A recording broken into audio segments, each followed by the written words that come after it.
Porque agora a gente vai conversar com mais duas feras, tá uma galera aqui. Hoje eu tô a velhinha do programa, porque hoje tá só moçada, né? Inclusive os câmeras, tudo gente jovem e só a tia Marga aqui. Mas a gente vai falar com duas feras do Águia, do curso e colégio Águia, que são jovens professores, já estiveram por aqui. Inclusive, esse rapaz aqui do meu lado é filho de um casal de amigos meus, lá de Beltrão. E ela falou assim, mas você sempre entrevista meu filho. Eu falei, sim, mas ele não falou que era seu filho, que é o Henrique, filho da Leda e do Evandro, uns queridos. Um beijo, tá, Leda? Você está assistindo o programa? Tá assistindo. Falou que, então um beijo grande. Agora sim, é o seu olho, o seu jeito, agora entendi, tá bom? Bom, vamos falar de Águia, vamos falar do terceirão, dessa colocação incrível que a gente já falou a semana passada com o professor Darcy, a terceira colocação geral no último vestibular de inverno da UEPG, que teve perto de 13 mil candidatos inscritos e o Águia ficou na terceira colocação. Então nós vamos conversar com o Eduardo e o Henrique. O Eduardo é professor de Química e o Henrique de Física. E vamos falar realmente para vocês, eu acho que é muito gratificante, né? Essa colocação, o sucesso dos alunos que vocês acompanham no dia a dia, como que rola isso? Tudo bem, Eduardo? Tudo bem. Bom dia, Henrique. Bom dia. Sejam bem-vindos. Mas primeiramente vamos dar parabéns para a Carol, né? Parabéns. A Caroline, né? Nossa, eu ela acompanho ela desde o ensino médio inteiro, ela. Sério? E vi todo o sofrimento dela para passar no vestibular e conseguir essa vaga em medicina, que é um dos cursos mais concorridos hoje nos vestibulares, né? De todo o Brasil. Empenhadíssima. E vamos mandar um parabéns para ela, a equipe Águia, todos os professores mandam parabéns para ela, gratificante. E para nós é um orgulho, né?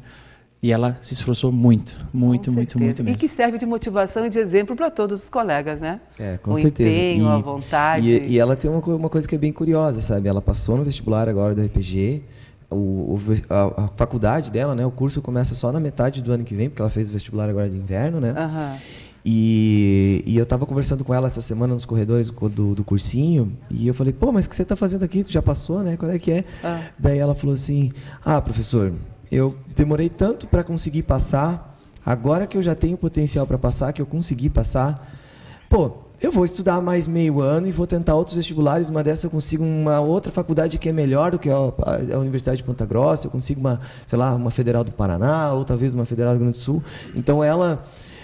Nossa, ela demorou um tempo considerável, né? Assim, né? Super consciente. Ela mostrou assim... Falei, pô, não sei se eu no seu lugar teria cabeça para fazer isso, pra falar a verdade, né? Mas ela, nossa, eu fiquei admirado, assim. Vai para aula normal, continua frequentando a aula, tem essa maturidade, que idade ela tá? Dúvidas. Tá com quanto? 17? Não, a Carol... Quase 20 já, não? Eu acho que quase 20, eu acho que quase 20. Tá com 19, ela pode participar 18. de um programa para dar até um depoimento aqui, né? Pode convidá-la. Acho que é 19 para 20. Por aí? Vamos trazê-la no programa também, vai ter um papo então. E como que está essa rotina de vocês? Daqui para frente é mais trabalho, é mais adrenalina, é mais empenho ou não muda nada? Tipo, final de ano, todo mundo desesperado, vem Enem aí já novembro, né? Agora começa a correria, né? Começa o quê? A correria. Né? Agora sim. Até outubro já tem a Federal do Paraná. Sim. Né? Começo de novembro já tem o Enem. E depois, já no finalzinho de novembro, dia 20, já tem a UniOeste. Então, de agora até o final do ano é só preparação. Então, e vocês têm uma assistência diferenciada, um trabalho diferenciado, uma atenção diferenciada para os alunos agora daqui para frente? Não? Tem mais? Sim, com certeza. A gente tem, para todas as turmas, a gente tem o horário de assistência normal que a gente faz sempre, dúvida, né? Para tirar dúvida. Só que é lógico, né, que agora que vai chegando mais perto, o aluno vai sentindo vai batendo a adrenalina, ele começa a frequentar mais as monitorias, começa a frequentar mais todas essas assistências, as dúvidas aparecem em maior quantidade, então a gente muitas vezes está resolvendo um exercício num corredor do cursinho, a gente sai de uma aula, tem um aluno com uma apostila integral. Assim, tu tá o tempo inteiro resolvendo exercícios para ele, dando dicas, né? E a questão da gente estar tendo que se atualizar sempre, né? Tem sempre tanta coisa acontecendo, por exemplo, esse ano tem a Olimpíada, pô, com a temática da Olimpíada você já imagina o que pode aparecer no vestibular, então o aluno está sempre te caçando e procurando, cara, professor, o que você acha que é legal, o que você acha que é bom para estudar e tal. Claro que a gente sempre diz, cara, estuda tudo, porque, enfim, né, o vestibular, o Enem, Unicentro, né, é muita coisa, possivelmente tudo vai ser cobrado assim, aos poucos em cada um, né, mas... Chega nessa reta final, a gente tem que também motivar eles muito, assim, porque tem aquele pessoal que está desde o início do ano, né, ralando.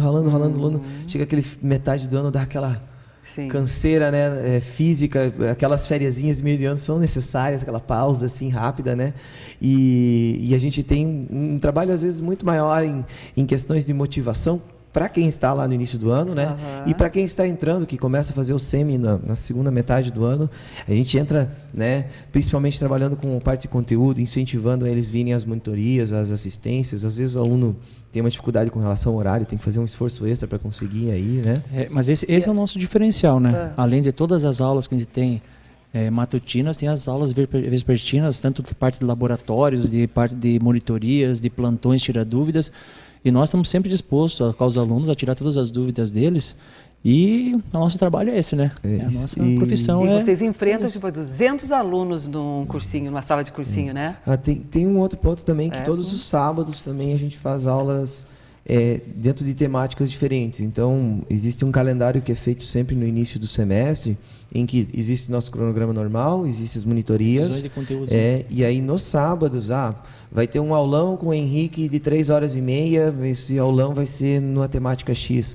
Depois, na semana seguinte, um aulão com o Eduardo, depois com o Daniel, com o Darcy. Então, todos os sábados tem algum tipo de aula de aprofundamento para eles também, assim, que às vezes é no período da manhã, às vezes é no período da tarde. Isso depende muito também do horário que o professor tem disponível, né? Que a gente passa a semana inteira viajando.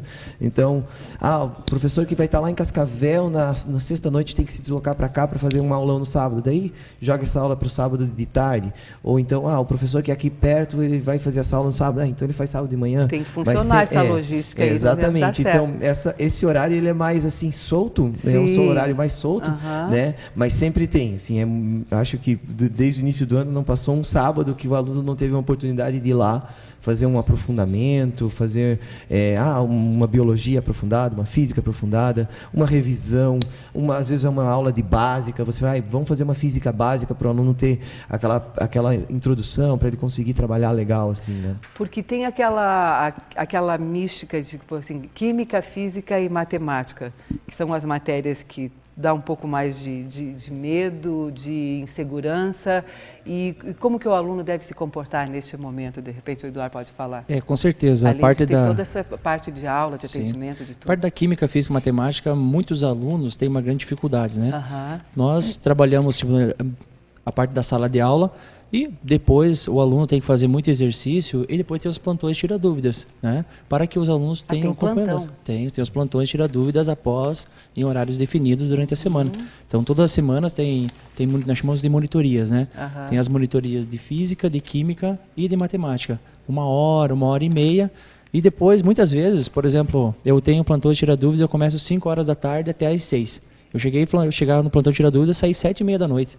Sim. Então, depois do plantão, ainda fiquei sentado ali com uns 3, 4, tirando dúvida, exercício. Assim eles conseguem aprender. Olha que bacana. Então, você classifica como urgência e emergência, conforme a necessidade do aluno. É interessante esse atendimento, muito legal. E é bem direcionado, em cima daquilo da expectativa dele, é assim mesmo? O aluno, esses plantões funcionam se o aluno estuda, essa é a verdade, né? O aluno que vai para casa, estuda, ele cria as dúvidas dele, ele encontra as dificuldades dele, e aí no plantão a gente pega, às vezes eu acho, uma coisa que é muito legal é quando o aluno vai para o plantão com aquele exercício feito errado, sabe?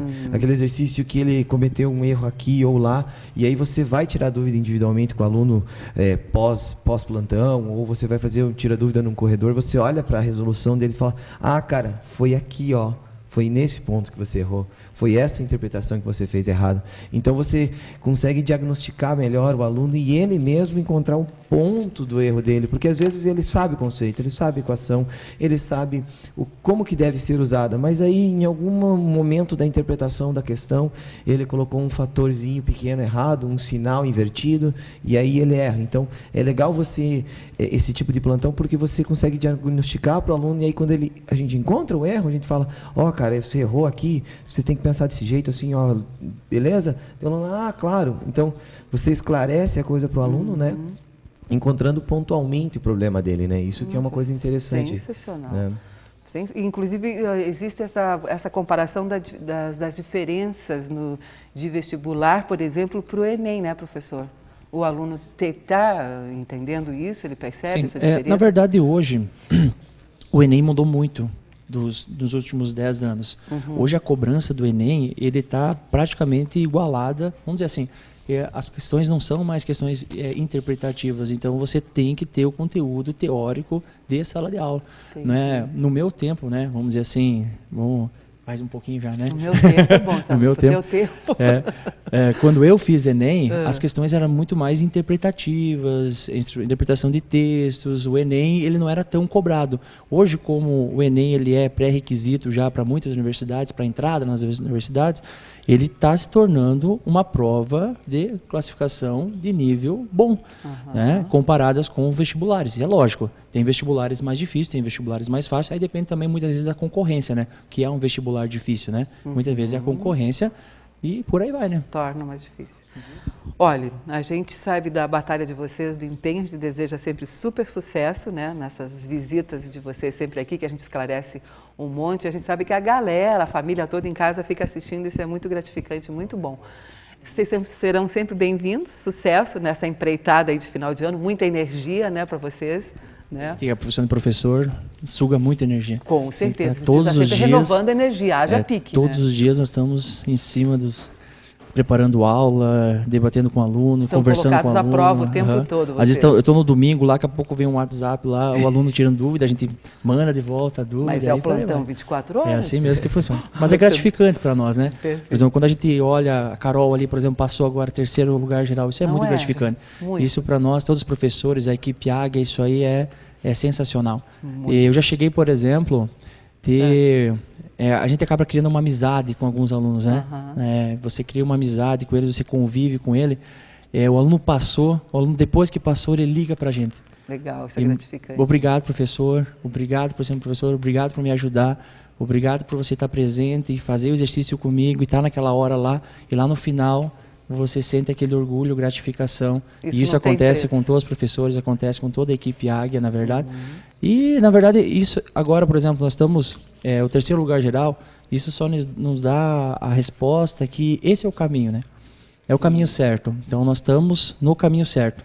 Nós estamos fazendo as coisas certas. E basta, lógico, o aluno fazer a dedicação dele e estudar e passar. Fazer o tema de casa. Isso que é o gratificante, é o reconhecimento e a credibilidade de toda essa equipe, né? A gente sempre tenta conscientizar o aluno do quanto que ele tem que se esforçar. A gente faz tudo o que a gente pode para dar a melhor condição ao aluno, né? A prova, a menina passou em terceiro lugar geral na UEPG, então quer dizer que, existe uma estrutura para ela, né? Mas, por exemplo, um exemplo do Wagner, que passou ano passado lá na Unicentro, em Francisco Beltrão. Uniesc, perdão, em Francisco Beltrão, né, em medicina. Logo após ele ter passado e tudo mais, ele, super aliviado, eu encontrei ele pedindo dinheiro num semáforo para fazer a festa dele lá que ele tinha recém de calouro na universidade, né? E depois ele postou uma fotinho no Facebook da foto do quarto dele como era, sabe? A parede inteira cheia de anotações, sabe? Então, por algo não é por acaso que as conquistas acontecem. Muito obrigada, tá? Boas energias aí para vocês, bom trabalho. A gente se vê ainda até o final do ano de novo, tá bom?